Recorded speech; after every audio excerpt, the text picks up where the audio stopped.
Hai, Assalamualaikum warahmatullahi wabarakatuh. Bertemu lagi di channel YouTube sederhana saya ini. Jadi untuk kesempatan kali ini, mari kita belajar tentang soal pretest PPG untuk tes potensi akademik. Nah, untuk video kali ini, saya sekedar untuk mencoba membahas soal PPA. Jadi semoga teman-teman menyukai hal ini. Dan tentunya ini permulaan, jadi semoga dimaklumi. Nah, tentunya di sini ada beberapa catatan juga yang perlu teman-teman perhatikan. Catatan yang pertama di sini soalnya terdiri dari 15 soal, dan 15 soalnya ini ada bagiannya juga. Yang pertama bagiannya ada 5 soal untuk padanan hubungan kata, dan 5 soal untuk analogi verbal, dan di sini 5 soal untuk penalaran analitik. Dan tentunya mari kita berdiskusi apabila teman-teman menemukan ada jawaban atau pembahasan yang salah.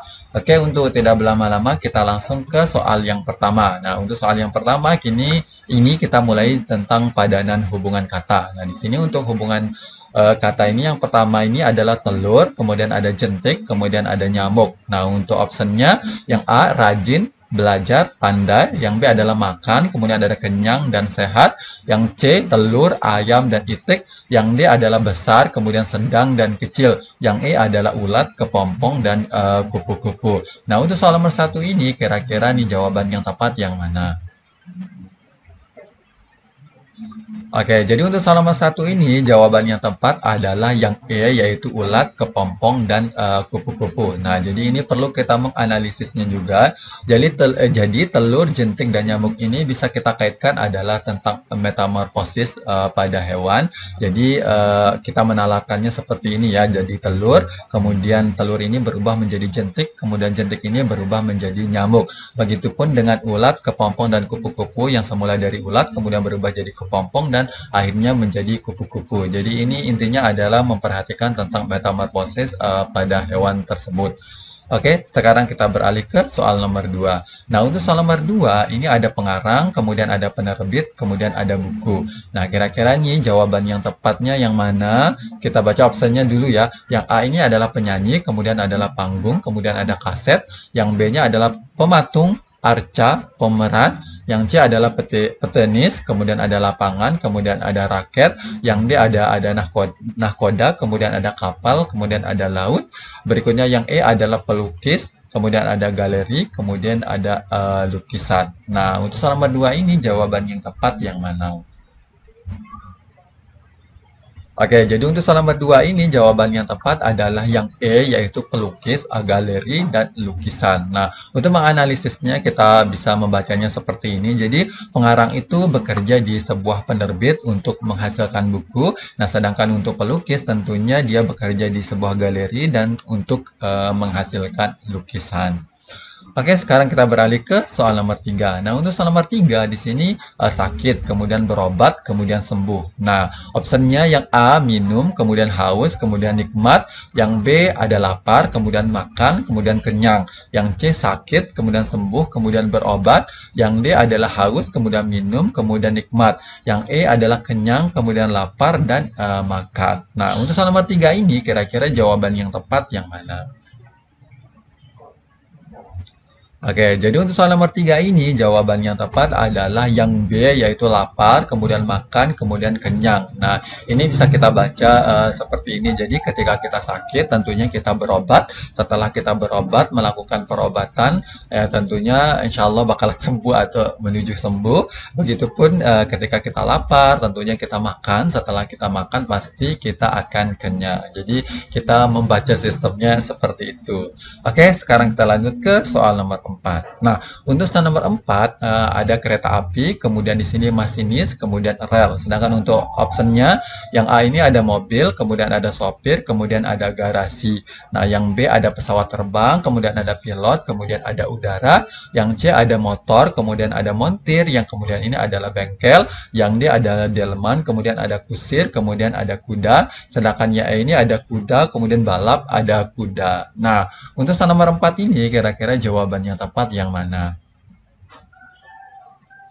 Oke, jadi untuk soal nomor 4 ini jawaban yang tepat adalah yang B, yaitu pesawat terbang, pilot, dan udara. Nah, ini untuk soal nomor 4 ini ada beberapa option yang memang mungkin kita bakalan terganggu atau istilahnya bisa kita pilih misalnya kayak mobil, kemudian ada supirnya, kemudian ada garasinya, kemudian yang C ini juga ada motor, kemudian ada montirnya, kemudian ada bengkelnya. Nah, jadi cara kita membacanya seperti ini supaya tepat. Jadi kereta api itu dikemudikan oleh masinis di rel kereta api. Nah, sedangkan untuk pesawat terbang ini dikemudikan oleh pilot dan di udara. Nah, jadi ini tentang kereta api masinis rel ini poin pentingnya adalah tentang mengemudikannya ya. Nah, sedangkan untuk mobil dan sopir ini kan dikemudikan. Jadi ini garansinya ini kan tempat untuk menyimpan. Jadi seharusnya yang untuk option A ini kan harusnya di jalan lah istilahnya ya.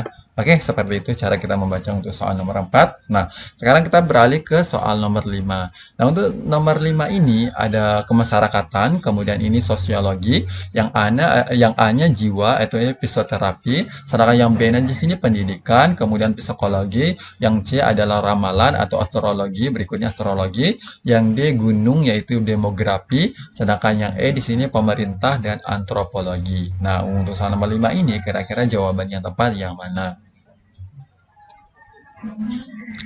Oke, jadi untuk soal nomor 5 ini jawabannya tepat adalah yang C yaitu ramalan dan astrologi. Nah, di sini cara kita membacanya, jadi ilmu mengenai kemasyarakatan itu kita pelajari di sosiologi, sedangkan ilmu mengenai ramalan itu dipelajari di dalam astrologi. Oke, sekarang kita beralih ke soal nomor 6. Nah, untuk soal nomor 6 ini terkait dengan analogi verbal. Di sini mobil, kemudian bensin. Sedangkan pelari, titik-titik. Yang A, makanan. Yang B, sepatu. Yang C, kaos. Dan D ini adalah lintasan. Nah, untuk soal nomor 6 ini, kira-kira nih jawaban yang tepat yang mana?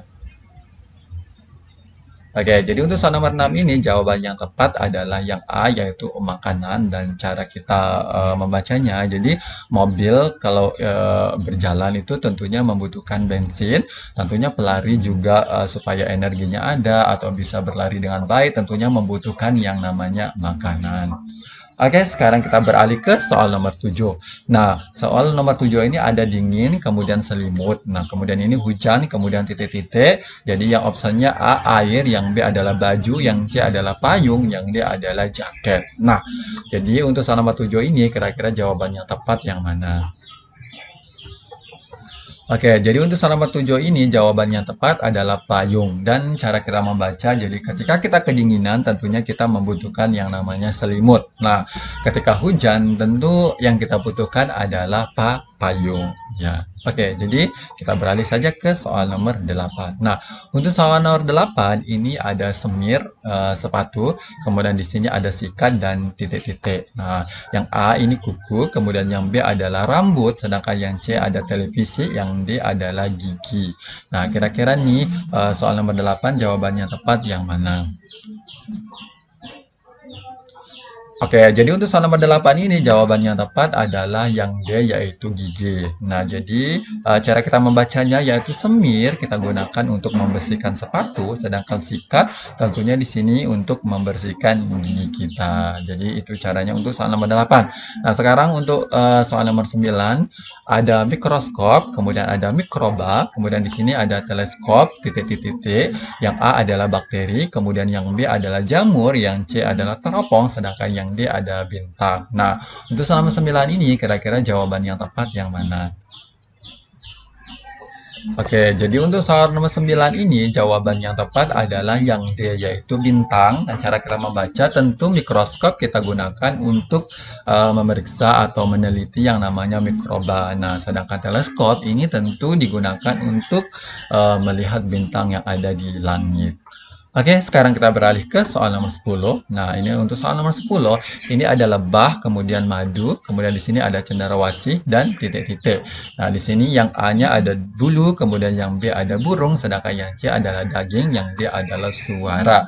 Nah, untuk soal nomor 10 ini kira-kira jawabannya tepat yang mana? Oke, jadi untuk soal nomor 10 ini jawaban yang tepat adalah yang A, yaitu bulu. Nah, jadi cara kita membaca adalah lebah ini tentunya menghasilkan madu, sedangkan cendrawasih tentunya ini menghasilkan bulu. Kenapa ini? Karena cendrawasih ini cenderung istilahnya ke bulu karena bulunya yang sangat indah. Jadi itu yang dihasilkan oleh cendrawasih untuk menarik perhatian orang ya. Oke, sekarang kita beralih ke soal nomor 11. Nah, untuk soal nomor 11 ini kita ke penalaran analitik. Nah, jadi untuk soal nomor 11, disebabkan menghisap rokok dan hanya untuk kepuasan yang sedang-sedang saja, tidak seorang pun yang pernah rusak kesehatannya. Nikotin adalah suatu penyebab gangguan ringan. Nah, sedikit sekali orang yang bisa merokok berhasil untuk merokok secara berlebih-lebihan. Karena itu, A. Omong kosong untuk berpendapat bahwa merokok itu merusak kesehatan. Yang B. Merokok adalah merusak kesehatan. Yang C adalah pernyataan A dan B kedua-duanya salah, sedangkan yang D adalah pernyataan A dan B kedua-duanya benar. Nah, untuk soal nomor 11 ini kira-kira jawaban yang tepat yang mana?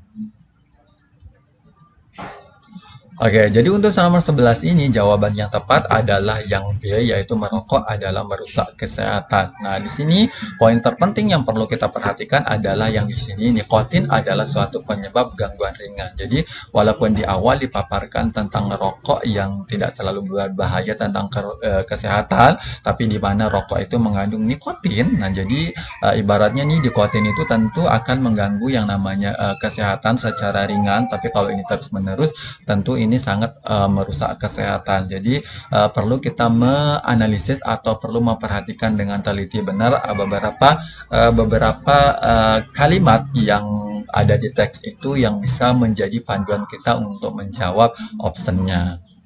Oke, sekarang kita beralih ke soal nomor 12. Nah, untuk soal nomor 12, Albert dan Iren mendengarkan musik. Gloria dan Albert hobinya membaca. Nah, siapa yang sedang membaca sambil mendengar musik? Yang A ada Gloria, yang B ada Albert, yang C adalah Iren, yang D adalah Gloria dan Albert. Nah, untuk soal nomor 12 ini, kira-kira jawabannya tepat yang mana?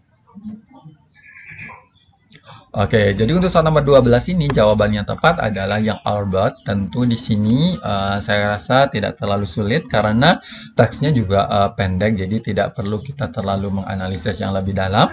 Karena di sini juga tokohnya juga tidak terlalu banyak, cuma 3, Albert, Irene, dan Gloria. Tinggal diteliti saja, walaupun tidak terlalu teliti banget. Yang penting ini tidak terlalu sulit ya. Oke, sekarang kita beralih ke soal nomor 13. Nah, untuk soal nomor 13 di sini Helen menyukai David, kemudian siapa yang menyukai David menyukai Tom juga. Nah, Helen menyukai hanya laki-laki tampan. Jadi, A. Tom adalah bukan laki-laki tampan. Yang B. Tentu Tom adalah laki-laki tampan. Yang C. Tom dan David menyukai Helen. Dan D. Helen tidak menyukai David. Nah, jadi untuk soal nomor 13 ini, kira-kira jawaban yang tepat yang mana? Oke, jadi untuk soal nomor 13 ini jawaban yang tepat adalah yang B adalah Tom adalah laki-laki tampan dan ini tentunya tidak terlalu sulit juga karena kita hanya menyimpulkan saja. Nah, misalnya Helen menyukai David, siapa yang menyukai David menyukai Tom juga. Nah, Helen menyukai hanya laki-laki tampan. Jadi ketika Helen menyukai laki-laki tampan, tentunya David juga termasuk tampan. Nah, bagi orang yang menyukai David tentu menyukai Tom. Maka di sini kesimpulan yang tepat tentu adalah Tom adalah laki-laki yang tampan. Oke, sekarang kita beralih ke soal nomor 14. Nah, untuk soal nomor 14, 5 orang mahasiswa telah selesai menempuh ujian akhir semester. Nilai yang diperoleh Mita lebih tinggi daripada Pipit, kemudian Reni mendapat nilai tertinggi, nilai Yani lebih tinggi daripada Mita, kemudian Sinta mendapat nilai lebih rendah dibandingkan Mita, tetapi lebih tinggi dibanding Pipit. Nah, bagaimanakah urutan kelima mahasiswa ini bila diurutkan mulai dari nilai yang paling rendah? Yang A di sini ada Sinta, kemudian Pipit, Mita, Yani, dan Reni. Yang B Pipit, Sinta, Yani, Reni, dan Mita. Yang berikutnya yang C adalah Pipit, Sinta, Yani, Mita, dan Reni. Yang D adalah Pipit, Sinta, Mita, Yani, dan Reni. Nah, untuk soal nomor 14 ini kira-kira jawaban yang tepat yang mana? Oke, jadi untuk soal nomor 14 ini jawabannya tepat adalah yang D, Pipit, Sinta, Mita, Yani, dan Reni. Nah, untuk menjawab soal nomor 14 ini terkadang memang kita kesulitan apalagi tokoh yang digunakannya itu cukup banyak. Di sini yang digunakan 5 tokoh dan ini perlu kita mengoret-oret. Jadi teman-teman ini perlu mencoret-coret. Jadi kalau kita coret-coret bakalan seperti ini. Nah, jadi teman-teman bisa mencoret-coret seperti ini karena soal yang kayak gini itu biasanya suka keluar ya. Nah, jadi yang pertama ini kita oret dulu Mita dan Pipit, baru kita nanti lanjutkan ke kalimat berikutnya. Untuk kalimat berikutnya kan di sini Reni mendapat nilai tertinggi, berarti ini kita tahu Reninya di bagian atas. Kemudian nilai Yeni lebih tinggi daripada Mita, berarti Yeninya kita taruh di bawahnya Reni. Berikutnya di sini Sinta mendapat nilai rendah dibandingkan Mita, tetapi lebih tinggi dibandingkan Pipit. Nah, jadi ini Sinta ini lokasinya di pertengahan. Nah, jadi urutan yang tepat berarti Reni, Yani, Mita, Sinta, dan Pipit. Nah, namun di sini karena yang diminta soalnya adalah yang terendah, berarti di sini kita gabung Pipit, Sinta, Mita, Yani, dan Reni. Jadi itu cara kita untuk menjawab 14. Jadi jangan lupa untuk mengoret-oret aja supaya lebih cepat ketemu jawabannya. Oke, sekarang kita lanjut ke soal nomor 15. Nah, untuk soal nomor 15, pada iklim panas tumbuh pohon-pohon getah dan karet. Semak dan rumput hanya tumbuh di tempat yang dingin. Rumput dan karet membutuhkan banyak kelembapan. Semak-semak dan pohon getah hanya tumbuh di daerah yang cukup kering. Di dekat sungai Amazon sangat panas dan lembab. Tumbuh-tumbuhan manakah yang tumbuh di dekat sungai Amazon? Yang A, pohon-pohon getah dan semak. Yang B adalah pohon karet. Yang C, rumput. Sedangkan yang di sini jawaban A, B, dan C salah. Nah, untuk soal nomor 15 ini kira-kira jawabannya tepat yang mana? Oke, jadi untuk soal nomor 15 ini jawabannya tepat adalah yang B, yaitu pohon karet. Nah, pertanyaan seperti ini juga sama dengan pertanyaan yang nomor 14, jadi perlu kita coret-coret terlebih dahulu. Jadi di sini kalau kita susun atau kita buat di sini iklim panas. Nah, jadi kalau iklimnya panas berarti ini yang tumbuh adalah pohon getah sama karet. Berikutnya di sini kalau dia iklimnya dingin, di sini yang tumbuh adalah semak dan rumput. Kemudian kalau suhunya lembab berarti yang lebih tumbuh bagusnya itu adalah rumput dan karet. Nah, sedangkan di sini untuk suhu kering berarti yang tumbuh adalah semak dan pohon getah. Nah, sedangkan di sini untuk sungai Amazon itu ada panas dan lembab. Nah, jadi kalau situasinya panas dan lembab, kira-kira ini tumbuhan mana yang bakalan tumbuh di sungai Amazon? Nah, di sini yang panas itu kan ada pohon getah dan karet, tapi karena getah itu tidak bisa tumbuh di lembab, makanya di sini yang ada karet. Maka di sini jawabannya adalah pohon karet. Oke, terima kasih untuk video kali ini. Jika ada kekurangan mohon dimaafkan. Kritik dan saran sangat dibutuhkan. Sekian dulu. Wabillahi taufiq wal hidayah. Wassalamualaikum warahmatullahi wabarakatuh. Bye bye.